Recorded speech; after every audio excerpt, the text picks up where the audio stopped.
তিনি সিজদায় যেয়ে পড়তেন সুবহানাকা আল্লাহুম্মা রাব্বানা ওয়া বিহামদিকা আল্লাহুম্মা ইগফিরলি। এটা জানি না আমরা অনেকে।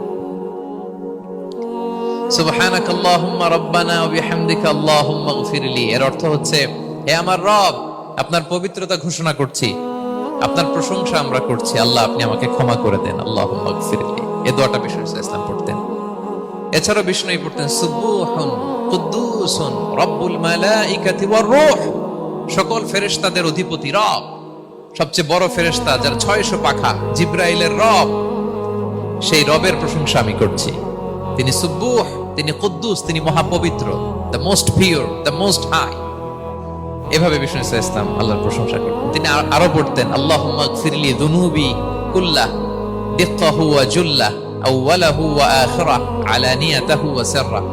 আল্লাহ আপনি আমার গুনাহ মাফ করেন, ছোট গুনাহ, বড় গুনাহ, প্রকাশ্য গুনাহ, গোপন গুনাহ, ইচ্ছায় করেছে যে গুনাহ, অনিচ্ছায় করেছে যে গুনাহ।